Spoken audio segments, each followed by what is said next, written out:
বাংলাদেশের বিরুদ্ধে ১৯৭১ সালে চরম যুদ্ধ অপরাধ করে এখনও ক্ষমা না চাওয়া চিরশত্রু রাষ্ট্র পাকিস্তানের সঙ্গে নতুন করে প্রেমের সম্পর্ক গড়তে মোহাম্মদ ইউনূসের অনির্বাচিত সরকারের তোড়জোড়ের অন্ত নেই।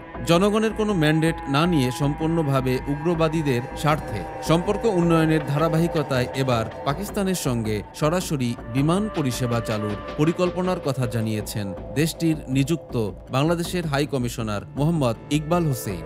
পাক সংবাদ মাধ্যম দ্য এক্সপ্রেস ট্রিবিউনের খবরে বলা হয়েছে, শনিবার পেশোয়ারে এক সংবাদ সম্মেলনে দুই দেশের ঐতিহাসিক সম্পর্কের উপর জোর দেন বাংলাদেশের হাই কমিশনার। সেখানে তিনি দুই দেশের মধ্যে ভ্রমণ সহজ করতে পুনরায় বিমান পরিষেবা চালু করার প্রত্যয় ব্যক্ত করেছেন। প্রতিরক্ষা খাতে ব্যতিক্রমী সক্ষমতার জন্য পাকিস্তানের বিমান বাহিনীর প্রশংসাও করেন তিনি। তবে বাংলাদেশি কূটনীতিকের এমন বিরল পাকিপ্রীতি সন্দেহ বাড়িয়েছে সাধারণ মানুষের মনে। তারা বলেছেন যে জঙ্গি রাষ্ট্রটি নিজেদের অখণ্ডতা ধরে রাখতে অক্ষম, যারা কর্মচারীদের বেতন দিতে পারে না, সেরকম একটি দেউলিয়া রাষ্ট্র নিয়ে এত প্রেমের গল্প ফাঁদার কি মানে? বাংলাদেশকে ব্যর্থ ও জঙ্গি রাষ্ট্র বানানোই কি তাদের অভিপ্রায়?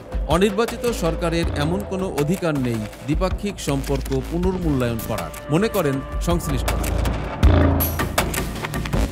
প্রিয় দর্শক, সমকালীন সব চমৎকার খবর বিশ্লেষণ দেখতে সাবস্ক্রাইব করুন আমাদের চ্যানেলটি।